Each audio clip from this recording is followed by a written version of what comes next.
Apocalipsis. La Segunda Guerra Mundial.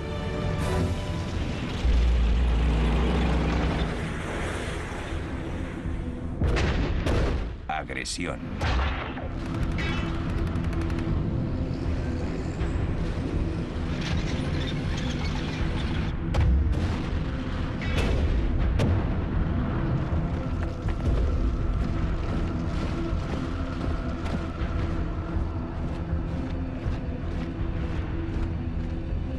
Berlín, 1945. Europa ha sido liberada del reinado de terror nazi. El Ejército Rojo libra sus últimas batallas.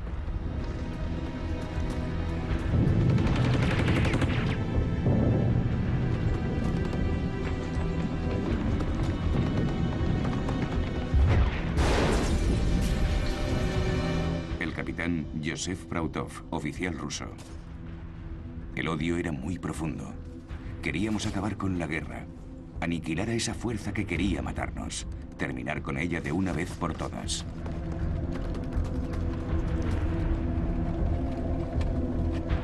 Los días de Hitler están contados. Abandona su búnker para una última muestra de exhibicionismo, como se ve en esta película de propaganda. ¿Queda todavía algún soldado o algún niño dispuesto a morir por él?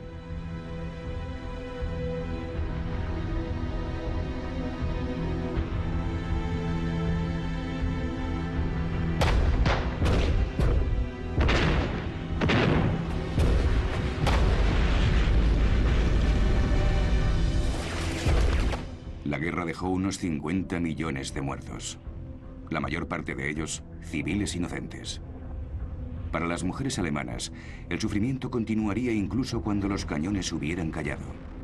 El libro Una mujer en Berlín es el perturbador relato de la violación de las mujeres alemanas por parte de los rusos en 1945.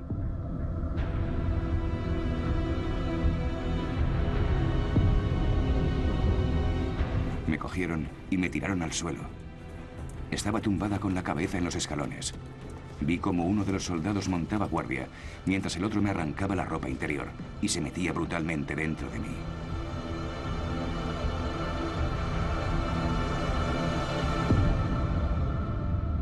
Pero para nosotros, era mejor tener un ruso en la barriga que un estadounidense encima. Esta mujer alemana se refería a los bombarderos aliados que dejaron su ciudad en ruinas.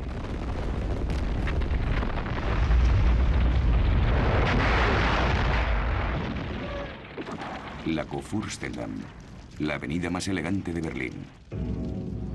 13 años antes, la pasarela de exhibición de Alemania, un país asolado por la crisis. Un monumento conmemorativo para los millones de víctimas de la Primera Guerra Mundial.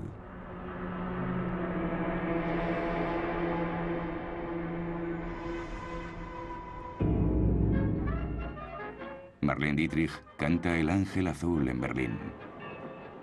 Alexanderplatz. Thomas Mann disfruta de su premio Nobel de Literatura a la sombra de los tilos de la avenida Unter den Linden. Berlín es un gran centro cultural europeo, una de las ciudades más abiertas y tolerantes del mundo.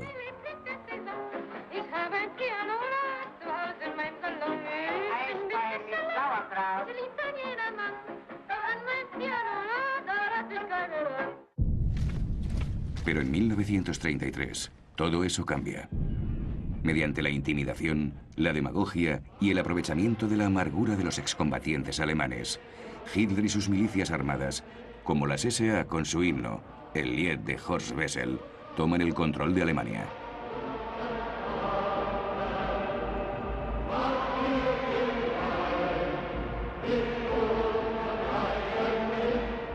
Los nazis aprovechan que la izquierda alemana está dividida e incluso parece que Hitler, con el puño alzado, el saludo revolucionario, quiere ponerse de su parte. Los comunistas alemanes reciben órdenes de Moscú, que consideran a los socialdemócratas como a sus auténticos enemigos. No hay alianza posible entre ellos. Así que, por última vez, los comunistas alemanes cantan la Internacional.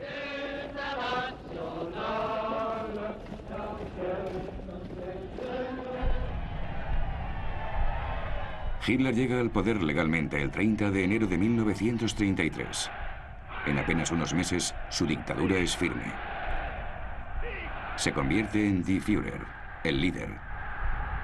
Sus partidarios se levantan y gritan Heil Hitler.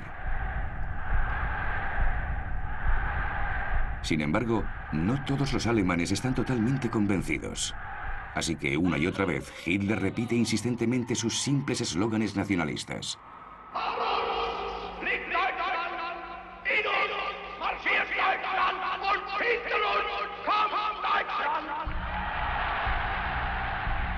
Y finalmente consigue ganarse a más y más gente, ya que tiene un impresionante poder de persuasión sobre las masas. ¿Pero qué quiere Hitler? En su libro Mein Kampf, Mi lucha, describe claramente lo que considera sus misiones. Como amargado excombatiente de la Primera Guerra Mundial, su primera misión es destruir Francia para limpiar la humillación del Tratado de Versalles de 1919, que le arrancó a Alemania su ejército y parte de su territorio.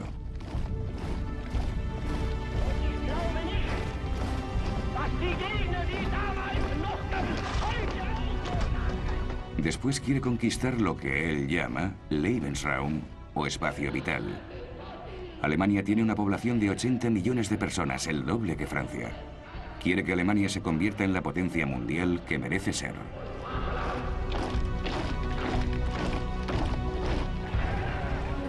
Antisemita patológico, Hitler también se embarca en la misión de reafirmar la superioridad de la raza aria germánica, amenazada por los judíos. Para él, los judíos fueron los causantes de la Gran Guerra, de la derrota alemana, de la inflación, del desempleo. La próxima guerra será una guerra contra los judíos. Se les enviará a Dachau, el primer campo de concentración, donde Hitler encierra a los antinazis, los comunistas, los socialdemócratas y todos aquellos que se oponen al régimen nazi. Por último, Hitler tiene la misión de unir a todos los pueblos germanoparlantes bajo el mando del Reich, empezando por los de su patria. El Anschluss. Austria es anexionada e inmediatamente sometida al mismo reinado de terror que Alemania, con la inauguración de uno de los más infames campos de concentración, en Mauthausen, cerca de Linz. ¿Qué país será su siguiente víctima? La vecina Checoslovaquia, donde hay población alemana, los alemanes Sudeten. Pero el país está reconocido como Estado independiente por Inglaterra y Francia. Se forman nubes de guerra. En Múnich, el templo del nazismo, se organiza una conferencia de paz de último momento. A un lado, Adolf Hitler, que cada vez se vuelve más aterrador, y su aliado, el dictador Benito Mussolini. Mussolini es el fundador del fascismo, el adoctrinamiento de toda una nación de la infancia en adelante.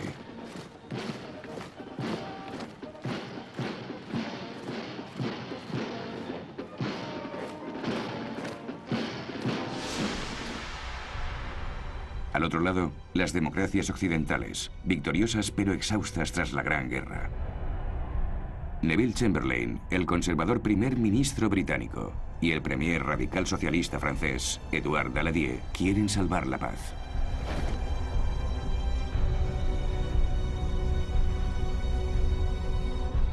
Terminan por aceptar lo inaceptable. Entregan la provincia checa de Sudetenland a Hitler a cambio de su solemne promesa de no reclamar ningún otro territorio europeo.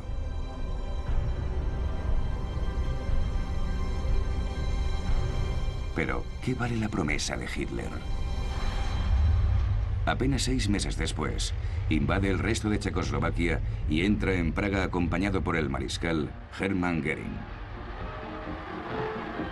Göring, expiloto de combate de la Primera Guerra Mundial y uno de los fundadores del partido nazi, es ahora el ministro del aire y un ogro que intenta encandilar a los niños checos. Hitler ya no necesita la excusa de reunificar a los pueblos germanoparlantes. La potente industria checa trabajará para él. ¿Por qué no iba a aprovecharse de ello? Los aliados le dejan salirse con la suya. La URSS es la última potencia vecina que queda para oponerse a Hitler. ha firmado un tratado de apoyo mutuo con Francia. La Unión de Repúblicas Socialistas Soviéticas es el nombre oficial de la Rusia comunista y de sus repúblicas satélites. La manipulación de las masas en la Plaza Roja enmascara la dictadura de Stalin, que dirige con puño de hierro y ha enviado millones de desgraciados a sus campos de trabajo, los Gulag.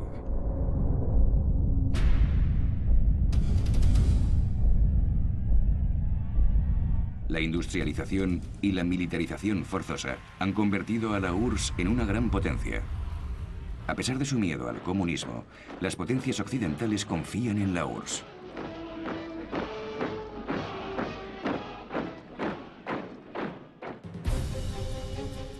Hitler se les adelantará a todos.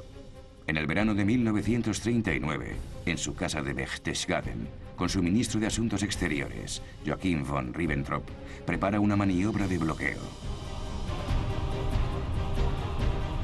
Hitler, que juró destruir el comunismo, envía a Ribbentrop, el nazi, a Moscú para firmar un tratado histórico con su peor enemigo.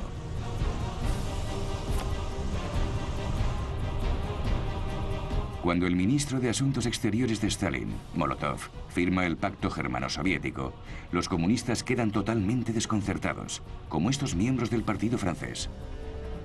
Es agosto de 1939, y la gente disfruta en Francia de sus primeras vacaciones pagadas, una de las mayores victorias del Frente Popular Socialista. ¿Qué motivos esconde el pacto de no agresión? Los soviéticos responden que Stalin está ganando tiempo, dejando que Hitler y las potencias occidentales se maten entre ellas. Quizás Stalin, que pretende hacerse con los países bálticos y con parte de Polonia, tenga incluso la ilusión de poder compartir Europa con Hitler de manera permanente. En 1936, el Congreso estadounidense había aceptado la ley de neutralidad para evitar verse arrastrada otra vez a una guerra europea. Así que sin nada que temer ni por parte de Estados Unidos ni por parte de Rusia, Hitler decide destruir lo que considera la peor monstruosidad del Tratado de Versalles, el pasillo de Danzig. En 1919, el territorio alemán quedó partido en dos para darle a Polonia acceso al mar. Hitler decide lanzar su invasión de Polonia y recuperar Danzig el 1 de septiembre de 1939 a las 5:35 de la mañana.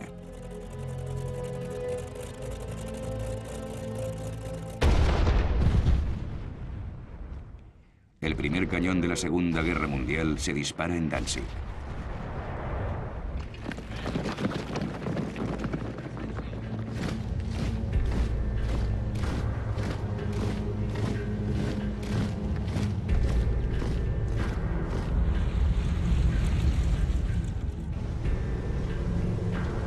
Hitler está convencido de que los franceses y los británicos no entrarán en acción. Aún así, ambos gobiernos se reúnen inmediatamente y le envían un ultimátum exigiéndole que detenga las acciones militares contra Polonia. Hitler declara: "Nuestros enemigos son gusanos". Y añade: "¿Quién quiere meterse en una guerra mundial por Danzig?". 3 de septiembre de 1939.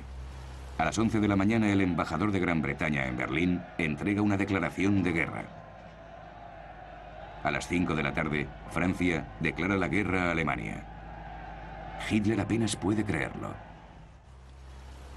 Los generales alemanes se encuentran enfrentados a la peor situación posible: guerra en dos frentes. Pero la suerte está echada. Hitler envía a su Wehrmacht, las fuerzas armadas de la Alemania nazi, a Polonia.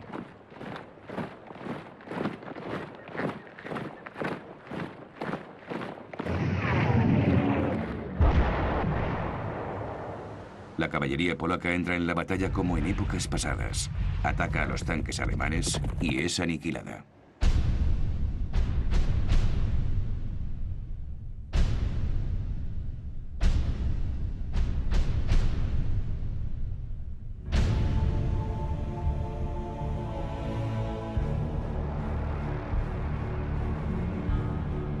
París, estación de la Gare de l'Est. Muchos de estos hombres salieron de estos mismos andenes hace 25 años, en un ambiente totalmente diferente. En agosto de 1914 se iban a la guerra muy animados, con flores en los fusiles. Pero esta vez no hay flores ni fusiles.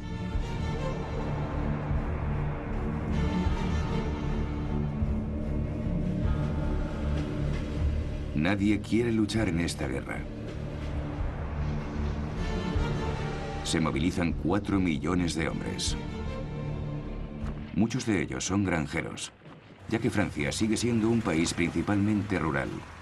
Se dirigen hacia la frontera alemana a pie, con los oficiales detrás a caballo. Los ejércitos siguen confiando mucho en los caballos, que se requisan por todo el país. La motorización todavía no ha llegado. Gastón Sirec, conductor de uno de estos viejos camiones con ruedas de goma maciza, recuerda: había muy poco material. Teníamos un fusil o dos por camión. Teníamos una caja de 10 balas que no podíamos abrir. Era penoso. Si hubiésemos tenido lo necesario, habríamos luchado, porque no éramos muy amigos de los Boche. Boche era un término despectivo para los soldados alemanes durante la guerra anterior. También se les llamaba verde gris, que en francés significa gris de campo, el color de su uniforme, que les permitía confundirse con el paisaje. Pero ¿quiénes son estos soldados? Fijémonos, por ejemplo, en uno de estos jóvenes alemanes que marchan cantando: nuestra bandera ondea ante nosotros. Nuestra bandera es una nueva época. Nuestra bandera es más fuerte que la muerte.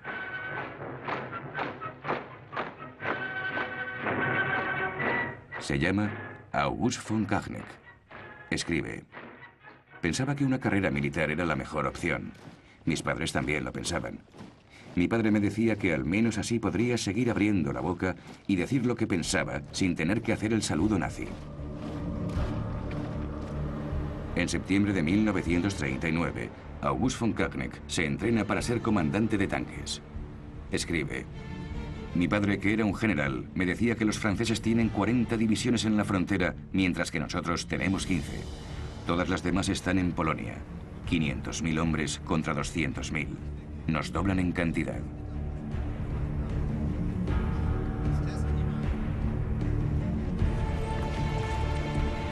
Las fuerzas francesas atacan el 7 de septiembre de 1939, 4 días después de declarar la guerra. Esta ofensiva, lanzada para mostrarle a la opinión pública que no se ha abandonado a Polonia, avanza 8 kilómetros en la región de Saar. El departamento de cine del ejército francés muestra el botín de guerra: bicicletas. Témoins ces joyeux cyclistes qui récupérèrent si plaisamment les vélos abandonnés dans les villages allemands.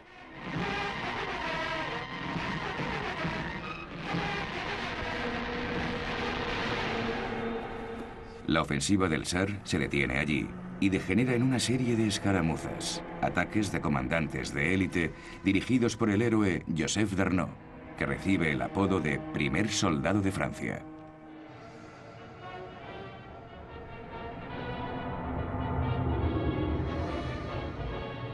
Más tarde se convertirá en uno de los más vehementes colaboradores de los alemanes y tras la guerra será ejecutado.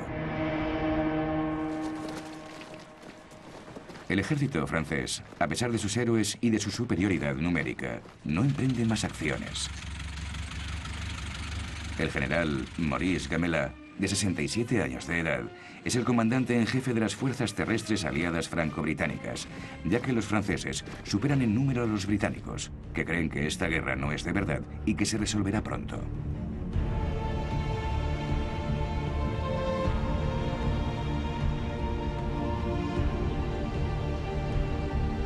El propio Gamelin no tiene ningún deseo de volver a librar la guerra de 1914. Quiere evitar otro baño de sangre a cualquier precio. Cree que necesita 2 años a salvo, tras la línea Maginot, para poder rearmar el país. La línea Maginot es obra de un ministro de la guerra anterior, André Maginot. Este complejo de fortificaciones debía detener al ejército alemán de una vez por todas. Se tardó prácticamente 10 años en construirla y se tragó 1,5 millones de metros cúbicos de cemento y 150.000 toneladas de acero. Todas estas torretas están unidas por un laberinto de túneles, unos 100 kilómetros. La propia línea se extendía a lo largo de 720 kilómetros, desde la frontera suiza a la belga. La línea Maginot termina a los pies del bosque de las Ardenas. El mando militar francés pensó que los tanques alemanes nunca podrían cruzar este terreno terriblemente escarpado. Los franceses no extendieron la línea hasta el mar, porque Bélgica, antes de declarar su neutralidad, era un aliado de Francia y se opuso a ello. La parte norte del frente está dirigida por un ejército francés y por las fuerzas expedicionarias británicas, reforzadas más tarde con canadienses y tropas del lejano Imperio Británico.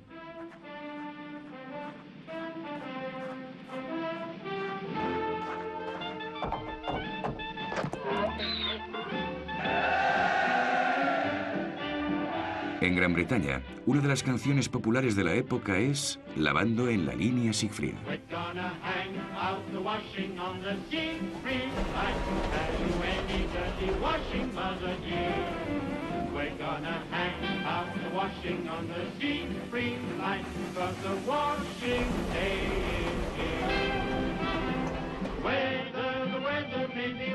La línea Siegfried es la cadena de fortificaciones construidas por Hitler frente a la línea Maginot. Los alemanes no atacan.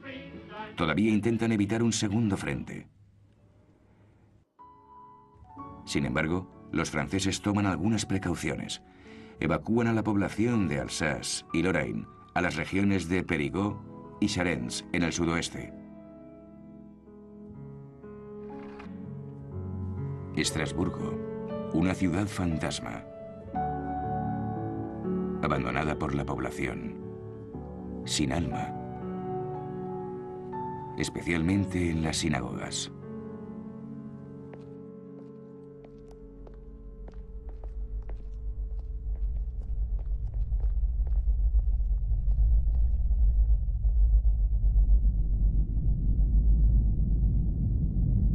El 20 de septiembre, Hitler ordena el bombardeo de Varsovia. La ciudad está rodeada, pero sigue resistiendo.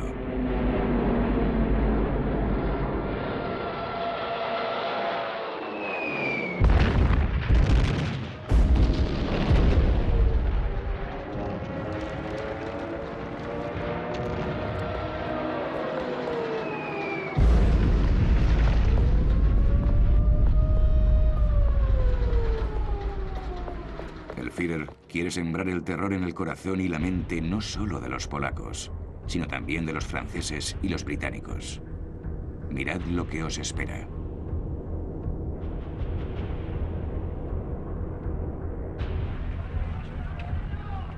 El mundo está horrorizado. En Nueva York, la noticia del bombardeo de Varsovia ocupa los letreros luminosos de Times Square y la portada de todos los periódicos. Franklin Roosevelt, el presidente de los Estados Unidos, se dirige a su país.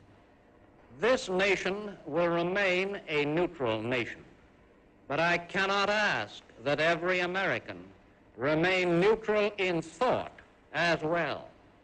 Even a neutral has a right to take account of facts.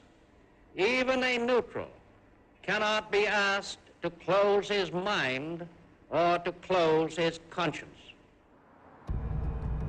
El bombardeo de Varsovia muestra lo vulnerables que son las ciudades. París empieza a proteger sus monumentos y esconde las obras maestras de sus museos en las provincias. El Champ de Mars, a los pies de la Torre Eiffel, se excava para construir refugios antiaéreos y hay frecuentes simulacros de ataques aéreos.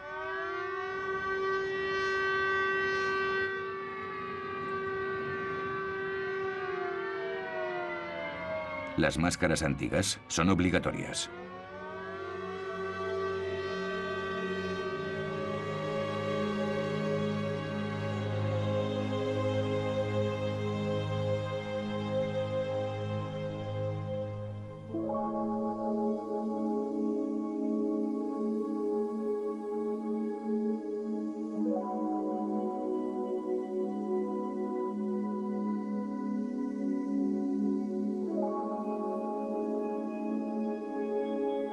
Los gases venenosos se usaron durante la Primera Guerra Mundial y ahora todo el mundo les teme, incluso los caballos.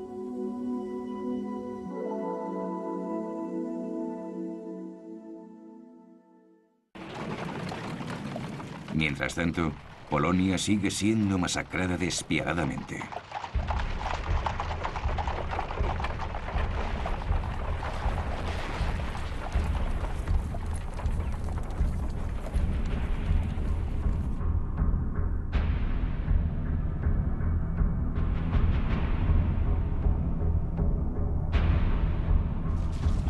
Como habían acordado con Hitler, los soviéticos han invadido la mitad oriental de Polonia. Aquí, los soldados alemanes y soviéticos confraternizan en una imagen como mínimo incongruente.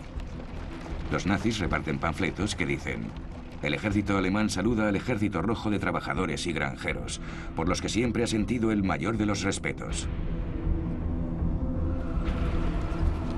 El ejército polaco se rinde ante los alemanes y al este ante los soviéticos.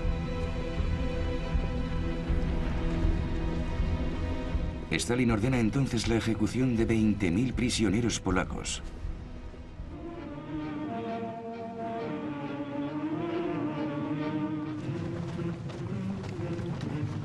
Quiere eliminar a la élite del país que pretende anexionar. Se ejecuta a 4.500 oficiales polacos de un tiro en la cabeza en el bosque de Katyn, cerca de Smolensk, en Rusia.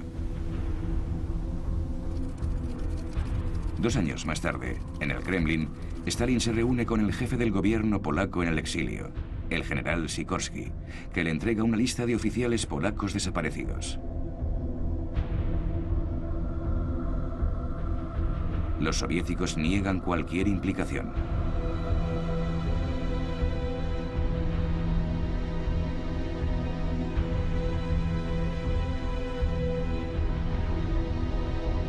En 1992, el presidente de la Rusia postsoviética, Boris Yeltsin, le entregaría al presidente polaco, Lech Walesa, la orden de ejecución original firmada por el propio Stalin.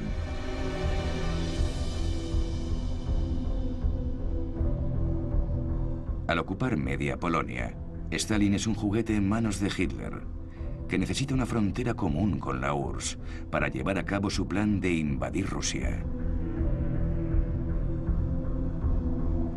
Hitler y Himmler, el jefe de las SS, se ocuparán ahora de Polonia nombrando al nazi Hans Frank gobernador general de las provincias polacas ocupadas.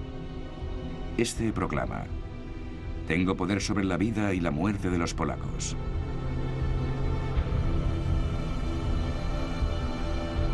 Tras la guerra, será juzgado en Nuremberg y colgado por crímenes contra la humanidad.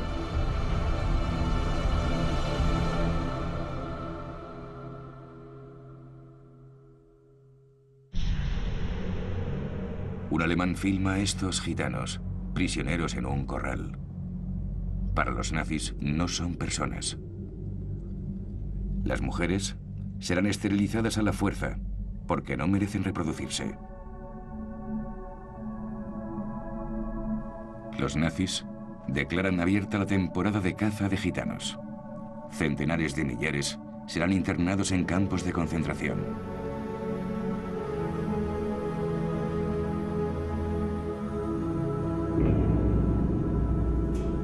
Empieza el sufrimiento de los judíos. Los nazis tienen ahora 3 millones de judíos polacos a su merced.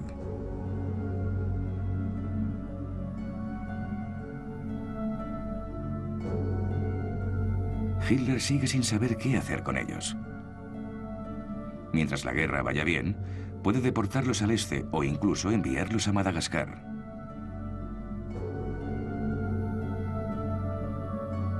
Solo cuando el resultado de la guerra empieza a ser menos claro, Hitler y sus cómplices se lanzan a un frenesí de odio y muerte. La solución final.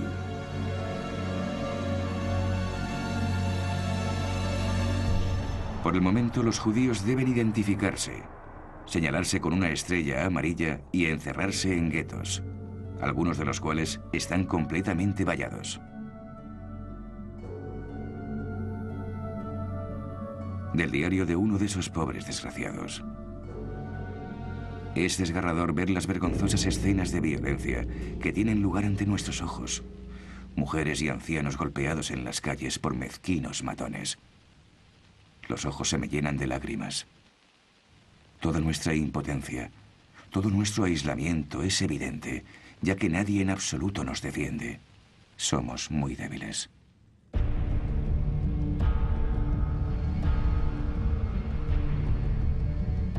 Todas las ciudades importantes de Polonia tendrán sus guetos prisión, donde también se internará a judíos alemanes, austríacos y checos.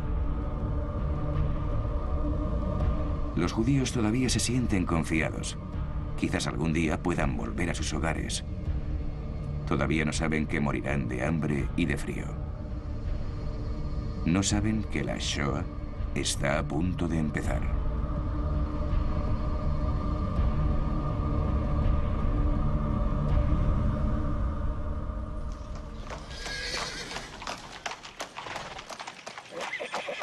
Varsovia está en ruinas. Hitler llega para que un equipo de propaganda le grabe en el coche de estas imágenes.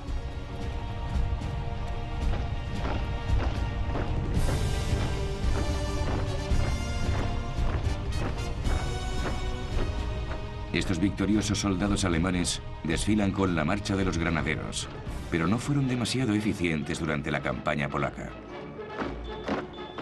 La deficiente preparación, la falta de espíritu de lucha e incluso los casos de indisciplina son las cosas que el comandante en jefe, el general von Brauchitsch, se atreve a explicarle al Führer.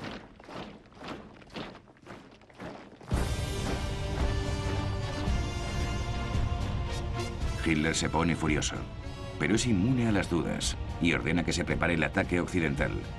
Un ataque sobre Holanda, Bélgica y Francia.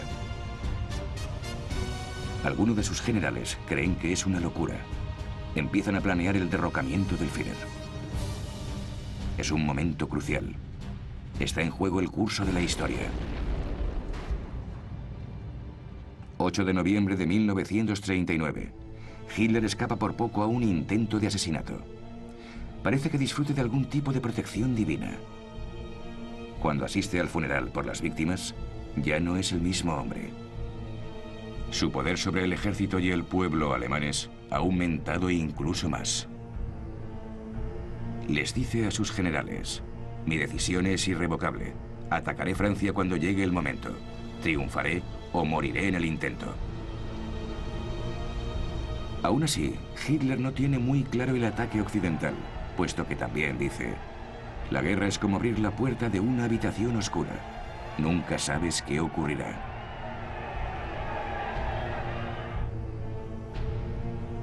Al final, pospone la orden de ataque y vuelve a su casa de los Alpes para estar con su amante, Eva Braun.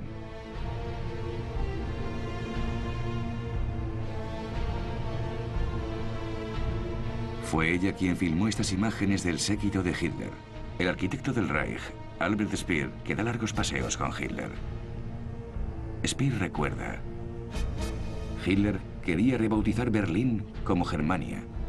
Ya teníamos una maqueta de la futura plaza Adolf Hitler, con una cúpula inspirada por la de San Pedro en Roma, pero 17 veces más grande. Yo le dije: mi Führer, ¿no sería un buen objetivo para los bombarderos? Contestó: en absoluto. Goering me ha asegurado que ningún avión enemigo volará nunca sobre el Reich.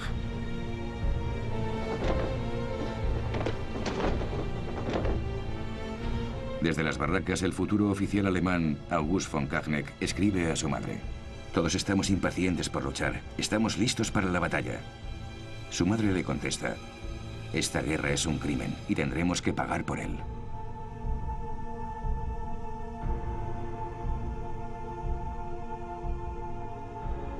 La guerra entra entonces en una nueva y extraña fase. Los alemanes la llaman Sitzkrieg, la guerra sentada. Los británicos la llaman Phony War, la guerra falsa. Y para los franceses es la Drôle de guerre, la guerra curiosa.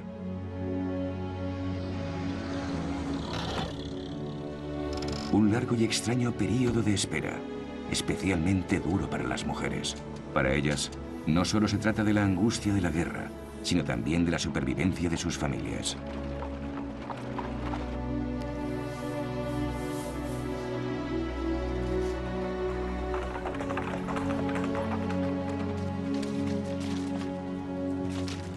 Como en la última guerra, los soldados se atrincheran e intentan pasar el tiempo lo mejor posible. El soldado francés, Gaston Sirek, escribe a su mujer: «Estamos a 30 grados bajo cero. El pan está congelado. Yo soy uno de los afortunados. Nos han dado un poco de paja y así podemos dormir mejor».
El invierno de 1939 a 1940 es, en efecto, uno de los más fríos del siglo.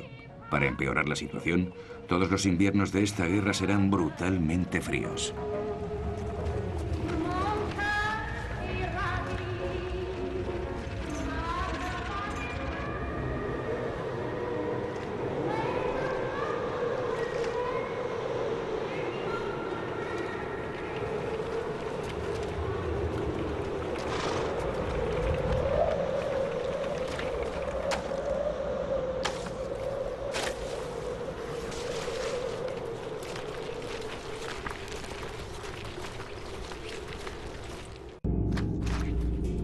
El comandante en jefe, el general Gamelin, espera que los alemanes ataquen por Bélgica y se dirijan hacia París a través de esta llanura abierta, como en 1914. Gamelin planea resistir contra los alemanes en suelo belga.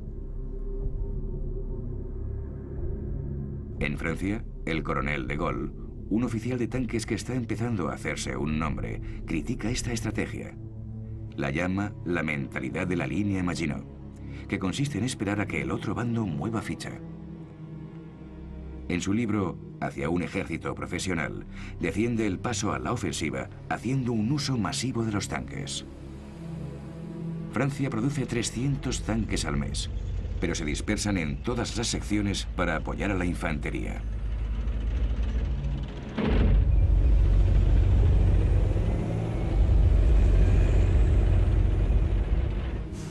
La aviación francesa también se ha quedado atrás.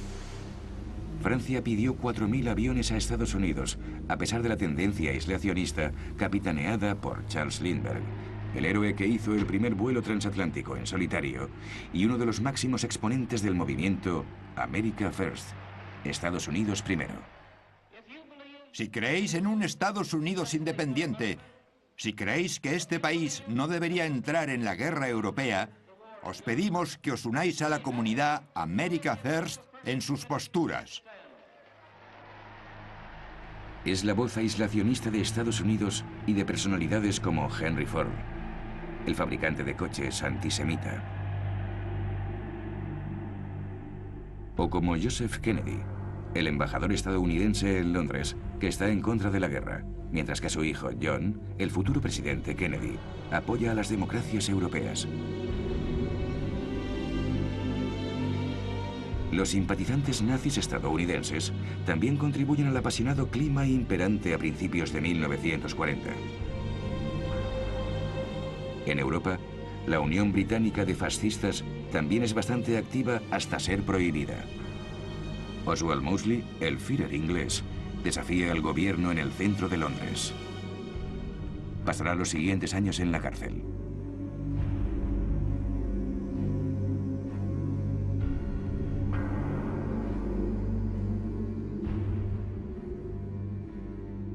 Los discursos de Mosley animan a la gente a salir a la calle y detener la guerra.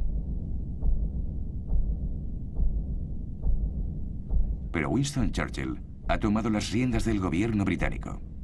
Aquí le vemos con el general francés Gamelin y el almirante Darlan, que estaban en visita oficial a Londres. Se forma un cuerpo expedicionario anglo-francés para ayudar a Finlandia, que ha sido invadida por la Unión Soviética. Francia prepara a sus soldados de élite, la Legión Extranjera Francesa. La Legión Extranjera ha aceptado durante un siglo a todos los réprobos del mundo, sin importar su pasado, siempre y cuando no sea muy oscuro. Su cuartel general en Sidi Bel Abbes, en Argelia, recibe ahora una gran cantidad de republicanos españoles que han huido de su país tras la victoria fascista de Franco. Están impacientes por luchar contra los nazis que apoyaron a Franco. Todos harán el largo viaje hasta Francia.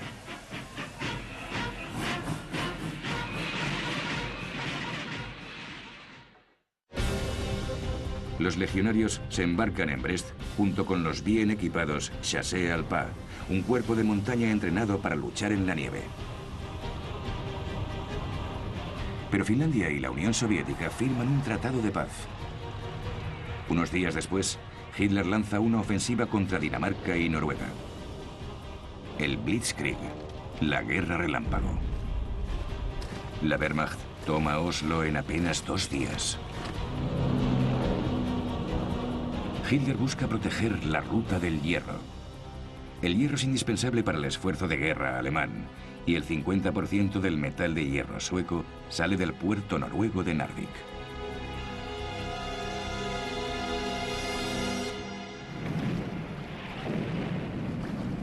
El cuerpo expedicionario anglo-francés toma tierra en el fiordo de Narvik. Tras un mes de lucha, los aliados toman Narvik. La ruta del hierro queda temporalmente cortada.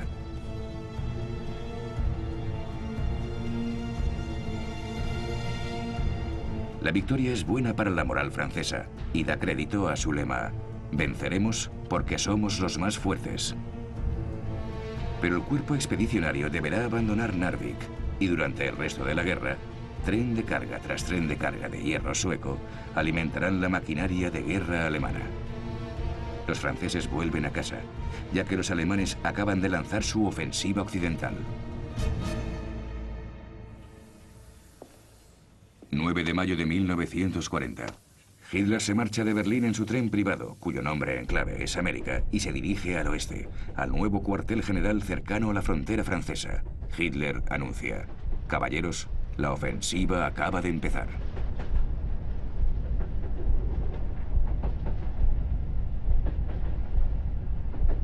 Sus generales le han entregado su plan de batalla durante el invierno. Es similar al de 1914. Atacar a través de Bélgica. Atacar directamente a través del bosque de las Ardenas y después dirigirse hacia arriba, desplazándose hacia el mar. Rodear a los aliados con un movimiento circular, como de una hoz. Pero este movimiento de hoz es en realidad una apuesta arriesgada, porque los aliados podrían darse la vuelta y contraatacar. Sin embargo, Hitler se muestra confiado. Señala: lo más importante es tener buen tiempo.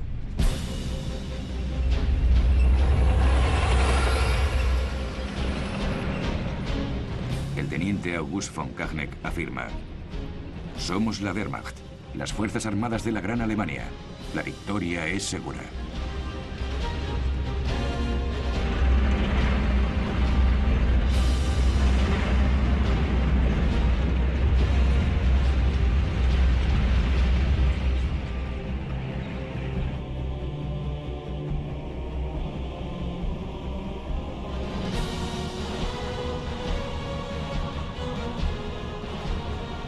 Para los soldados alemanes, su patria corre peligro.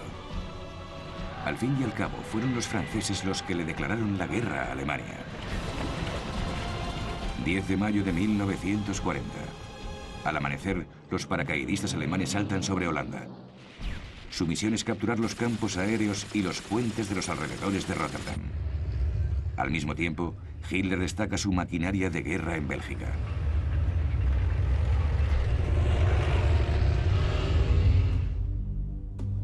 Hitler espera. ¿Caerán los aliados en la trampa? Apocalipsis, la Segunda Guerra Mundial. Próximo episodio, derrota aplastante.